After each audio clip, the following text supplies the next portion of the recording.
Hello, we want to welcome you to our show today. We're back in the studio, the Sunnyside Community Voice. We've been out for a couple of weeks, but we're back in the studio with some hot topics. Today on our show, we're going to be talking about economic disparity. We're going to be talking about our school bonds, the HISD school bond, HCC, and Houston. We're going to be talking about these things because these are things that are very important to our community. And we have in the studio with us today, of course, to my right here is my pastor, Pastor James Nash, who is our president. And then we have with us today two young men that's going to be giving you a lot of information here. We have next to me, we have Dwayne Locke, who is an advocate for voting. He has a passion about that. And then we have Rayful Coyle, who is an advocate for black contractors, and he's very passionate about that. So we're going to open up the show to give them a chance to tell you a little bit about themselves and to tell you why they chose to come on the show today, because there's some information that we need to know.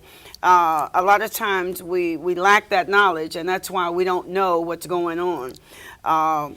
So we're going to start with Minister, and I call him Minister Locke, so you'll hear me referring to him as that because that's what I know him. I don't call him by his first name.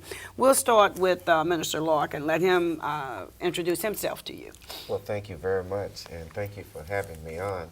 I want to say that I'm here to represent the idea and the concept of voting because I believe I was taught the value of voting, and I want to underscore the fact that a number of us are not voting these days.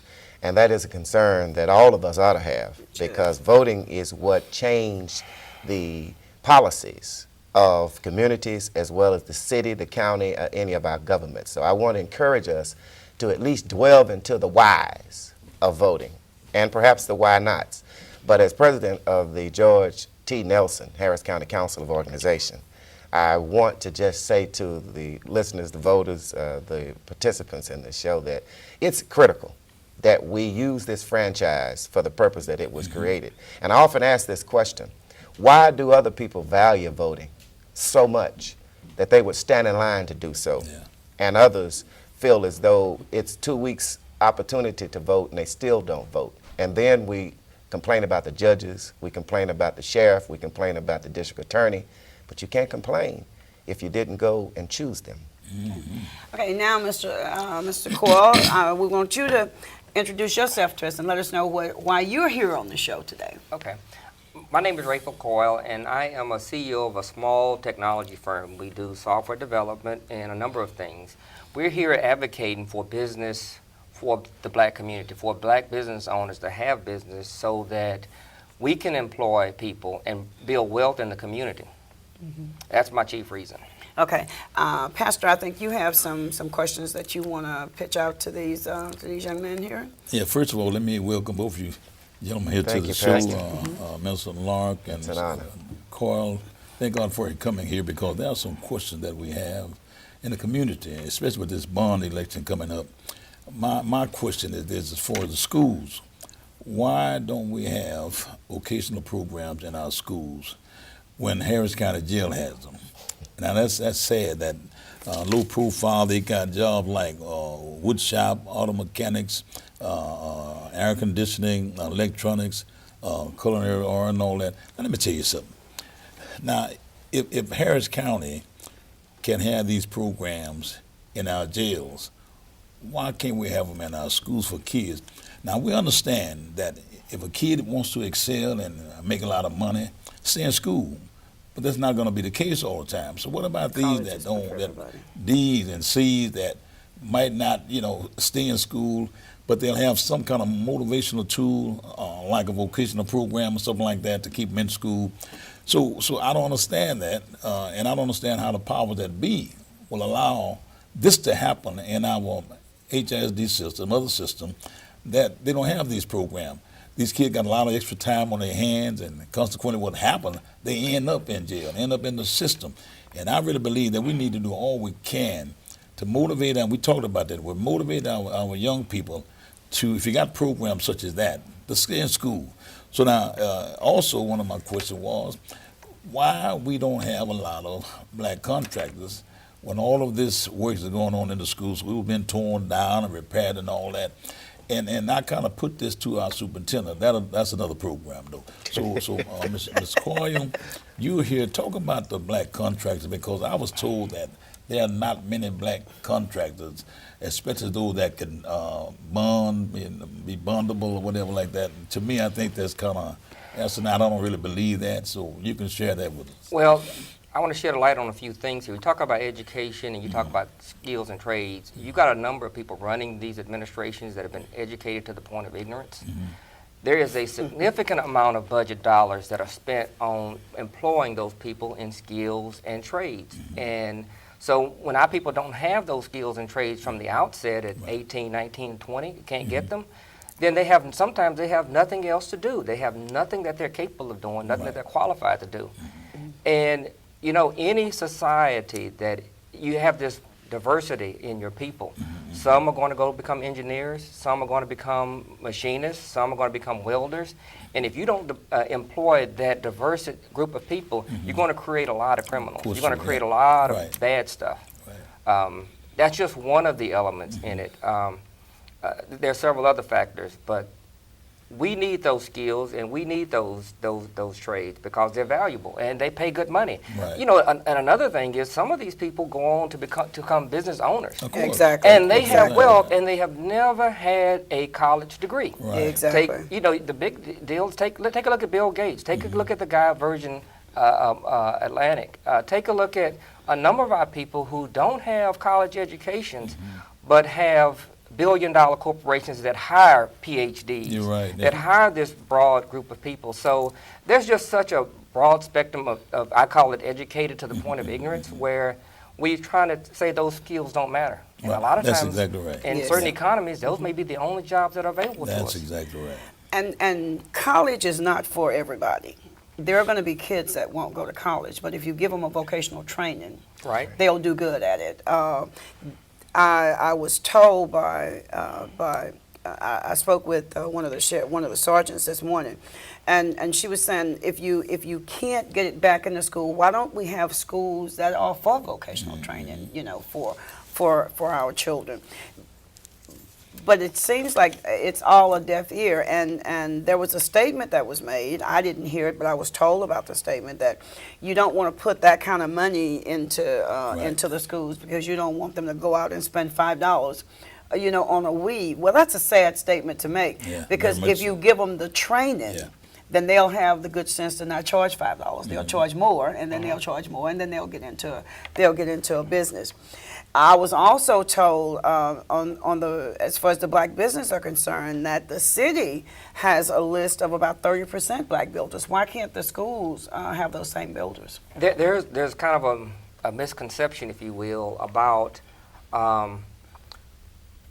we always say we can't find them, even when we're sitting in the room. Some of these opportunities don't even require bonds. Some of them, the cost of the delivery will be cheaper if they broke them up into manageable project pieces where smaller businesses could get them. And the funny thing about this is a lot of times the general contractor will hire that smaller business to do the work, and they will end up making a lot less money, a lot less profitable, while the general contractor walks away with the big purse. And I'm not opposed to general contracting, but look, we need to be able to get in the game. Exactly. And right now, they've got it structured so that they can literally discriminate by pointing to a program, and so you can't point to them and say, well, you can't get bonding. You can't get bonding for this and that. And they create environments. When you delay paying somebody, they are late at paying their bills. Their credit ratings go down, and therefore now their bonding costs go up, or they become unbondable. It's a huge piece of it, and right now places like the city of Houston and HISD do that.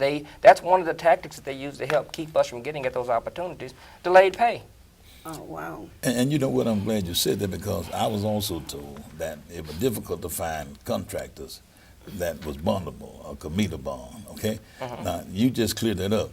Now what can we do as a community leaders to try to do something to level that playing field, because all of this building, the schools being torn down and repaired and all of that, I want to see some of the black contractors. Now, I don't use the word minority, I don't use that when it comes to talking to certain people, because that means you got the women, you got other groups of people. I'm talking about, why aren't there some African American contractors getting some of these contracts? We have to be very specific, because sometimes words are thrown out, to try to diffuse the situation. When you're able to articulate like you're doing, talking about, we need another show just totally for something like that you're talking about on this day, okay? Because we need to know, why aren't there more African Americans getting contracts for all these schools? They can pigeonhole whatever they want to talk about and try to skirt the subject, but they come right back. The school, our children, even the children, they are not going to stay in school for certain reasons. But do we just dish them? We count them and throw them away like that? Because if they end up in jail, Mr. Locke, it's a shame. Sheriff Garcia had placed some things that will help these kids, even in jail, when they get out, to have skills. But yet, in the school system, these kids walking around all day, afternoon, nothing to do, nothing to motivate them. So what do you think about that? Because it's important that we're talking about our kids. That's important. Contractors are important. We need to bring this thing out and open more. Well, I think they are inexplicable in terms of the answers are political. The answers are not economic. The way that we make this change is that we vote.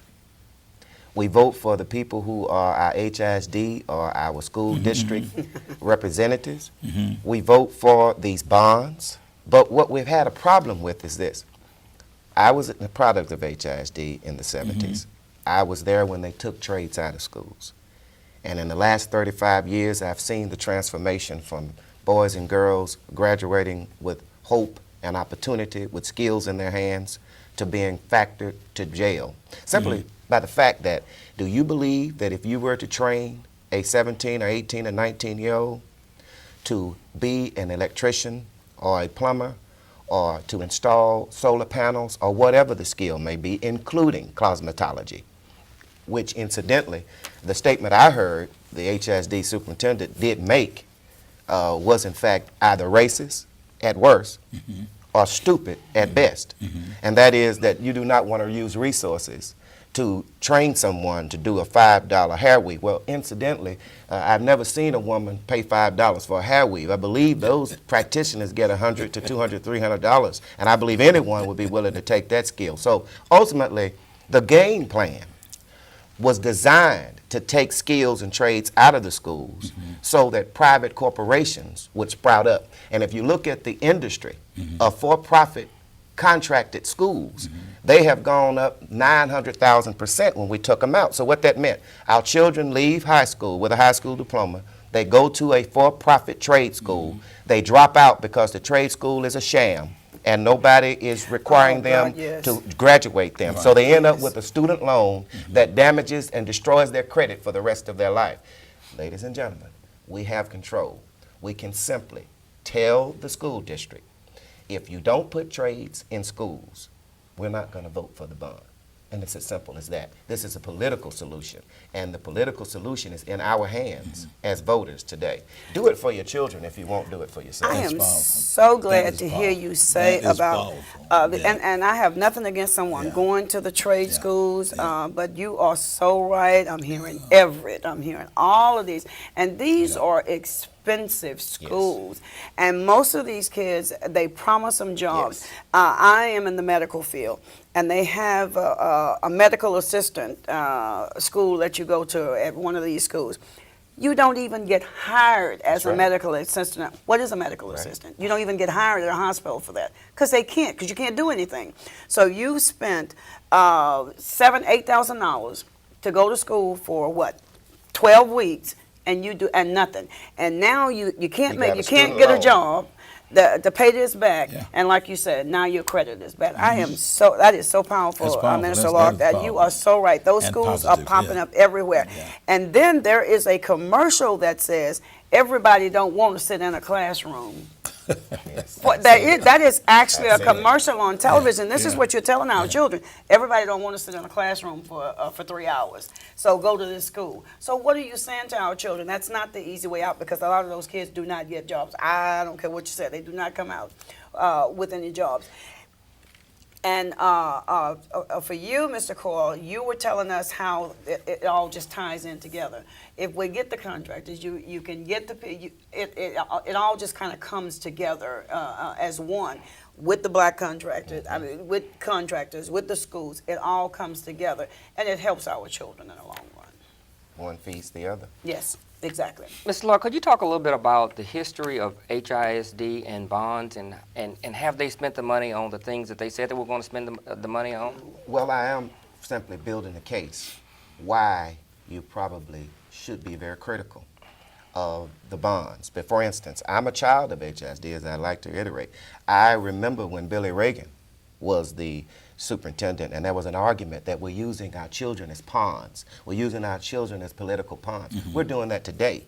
When we have a superintendent that's willing to make such outlandish statements with respect to training our children, for instance, we know that 40% of our children that get to graduate from high school, I'm not talking about the 20% that don't graduate, but the 40% that do graduate, they're not going to see the inside of a college. That's just not interested in that. Further, even if we were able to send 100% of our children to the colleges, they couldn't handle it. So the reality of the matter is not all of our children will go to college. So what are we doing to address that? Well, HISD has had a $700 million bond since 2007 that it hasn't spent 40% of it. That's 5.5 years later. And on that trajectory, what that says is that it takes them 10 to 12 years to spend $700 million. Well, they're asking for $1.8 billion this time. If you use those numbers, it would take them 20 years to complete this project. So you'll still have dilapidated schools.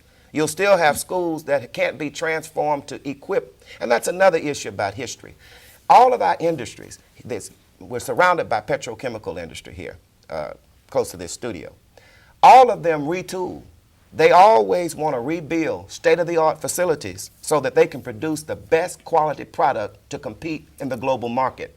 But yet, we will take the same 60-year-old schools and 75-year-old schools and believe that we can produce the best possible project. Who are we fooling?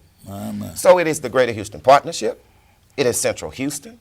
It is a number of contractors who continually benefit, and there are some of our politicians who we elect that are on the dole as well. But I believe the time is out for business as usual. You, the voter, you're going to have to take control of this mess. And you're going to have to make a statement that we're not going to send our children to prison anymore. We're going to put skills and trades in their hands. Man, that is powerful, because a week or so ago, they were talking about the percentage of the graduates up. Okay, when the kids graduate, you push them out the door to what? There's no jobs. No jobs. So again, you got a group of people out there unemployed, something to go do something crazy, Yes. end up in Harris County where the sheriff will give them some skills. Yes. Doesn't make sense to me. Yes. Man, you really articulate this thing. I'm a Sunnyside product. Sugar Valley, Worthing, Woodson, Carnegie, all the way up Scott Street. You can't get no more Sunnyside than I am. But what I'm saying to you is that, but the grace of God, that I chose not to sell drugs. I chose to do without. Right. Our children, these children today are not going to do without. No. They're going to find some way, but I guarantee you, I'll give you my pinky finger, if you were to put a trade in a child's hand. And what I'm suggesting to you is that HCC, who wants $450 million, the Houston City Council and the mayor, who's asking for $500 million of a bond, and HISD, who's asking for $1.8 billion worth of bonds. In the aggregate, that's over $2.5 billion worth of bonds. And what I'm suggesting to you is that all three of them commit to the trades and schools concept, because what that will do is utilize these new facilities even better. For instance, why are they empty at 3 o'clock? And you've got children, latchkey children, and all other people running around the streets, and the church is trying to do what they need to do. Why don't we have the funds from the city, the funds from HCC, the funds from HISD, all pooled together to have a 3 to 7 or 3 to 8 program where we are bringing men and women out of the community after they get off from work to be mentors, to share some of their skills and share some of their experiences. It will just be a homogeneous experience for the children and the community. We'll make these schools more community oriented, at the same time preparing children to realize there is a better life than what you experience at home. So what I'm suggesting to you is that it's possible to take the dysfunctional homes that your children go to at 3 o'clock and extend the school environment to a functional environment. Right. So all they really need to do when they go home is go to sleep. But we've had infused them with positive experiences after school. The other thing I'm suggesting is that of that $2.5 billion, there's no reason why HCC, which incidentally, Michael P. Williams, the former chair of HCC, told me personally at a minority boys project that I attended that HCC has tried to work with HISD to bring trades in schools because HCC has a trades in school program themselves. That's right. In There fact, it they're is. one of the few who are training folk how to do installation of solar screens, which are $50,000 jobs. So I'm suggesting to you we could have this relationship that exists between HISD, where our children will be able to go to school in the morning, go to a part-time job in the afternoon, and then come out of high school with a certification, with a journeyman level skill, and with an associate's degree. This is doable, but we, the voters, have to make this happen this November. And you know, it's funny you said that because HCC, because sheriff department got business, computer, tailoring, sewing, behavior management. Now all of these, Right out of HCC is HCC. Right out of working HCC. with the sheriff department. Yeah, right out of Sheriff Garcia HCC. implementing all this here. Now why are our kids going to jail with a lot of time on their hand when if the program, and incidentally, the statement she made that was given out about the hair and the auto mechanics, it was said. And I was kind of insulted and disappointed. Yes. One thing I noticed about a lot of politicians, they run campaigns based upon education and dropout. And the more they talk about it, the more dropouts. And the Strange. but yet the jails Yes. are filling. You're going from the schoolyard to the courtyard to the jail yard. And these are our young people that we basically sometimes it seems like we're just throwing them away. Some of us refer to as a new slavery.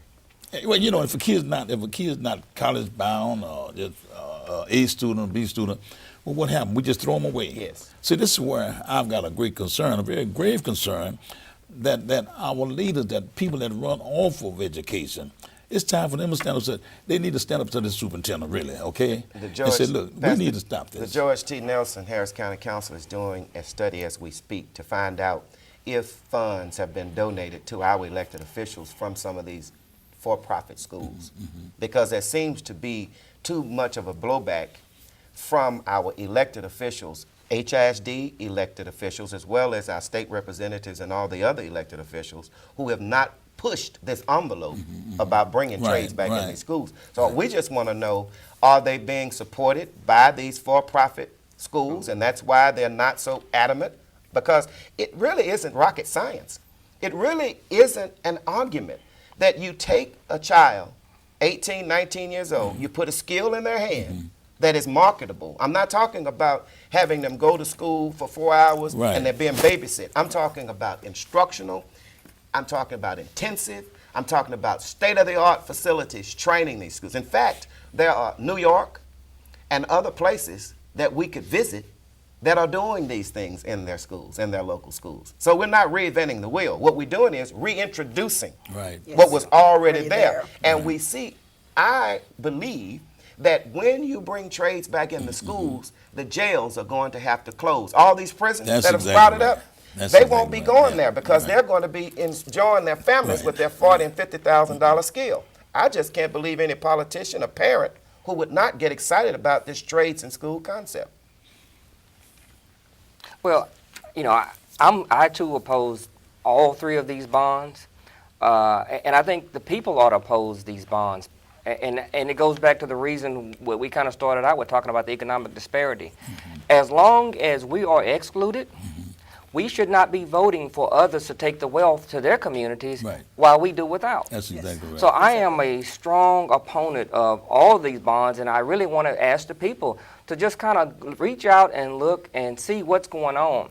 we have a website, www.blackamericancommunity.com. There you're going to find some disparity studies from the city of Houston, the state of Texas, where you'll find the city of Houston, on average, is doing about 2% of its business with black businesses. We make up about 23% of the population. Anglos make up about 26% of the population. And they're getting over 75% of the business. There is a reason why we have such a large crime rate. There's a reason why we have HIV that's significantly higher than others. It's because economically we're getting the wind choked out of us. So to Mr. Greer, who is the superintendent of HISD, who said we can't find us, to people like Ms. Parker, who will say we can't find us, we're there. We're there sometimes when you're looking at us and you act like you can't see us. But we're there, and I put the proposal before the mayor. Are you going to let us help solve the problems that the city face, or are you just going to use us like coupons to be redeemed to the government? This has to end because it's not getting any better. It is truly getting worse. You see our communities are dying more and more, and the only thing that brings them back is when we get forced out. And others who have the wealth can come in and move into the community, build new housing structures. Now they're closer to town, but we're being shoved out. We're getting to the point. Oh God, this is just so good, and this is another show. I can tell you that this is another show, and this will be a continuation on next week, because there's a lot of information that needs to get out there that we're not going to be able to get it all out today. But thank you, Minister Lark. You brought such enlightenment, such enlightenment to the table today. Mr. Coyle, thank you for letting us know that we're out there. We're out there. You're looking at us, but you're ignoring us. You know. So I thank you for being here with us today. And like I said, this is another show. This may be one of those the kind of situation where it's a run of various shows, Pastor, because we need to get the information out there. If you want more information about this, please. You can call the number that's on the screen, 713-731-7050, and we'll get you in contact with these two young men. Yes, you can give your website right quick. You can reach us at the Harris County Council of Organizations.org. That's Harris County Council of Organizations.org. And you can get in touch with them. Before we go, we're talking about our children. I want to give a shout out to a young man from Sunnyside, Cornelius White, which is a boxing champion and a good friend of our pastor. So we want to give a shout out to Cornelius. Cornelius, keep up the good work. We're praying for you, and we know that there are great things that are headed for you. This has been a truly enlightening show. I want to thank our guests for being here with us today. I want to thank you, Pastor, for allowing this to happen. Amen. And let's pay attention to all of this that's coming out there. Please. A lack of knowledge will get us in trouble. So we want to thank you for joining us today, and we'll see you next week at the same time. Thank you so much. Great. That's good.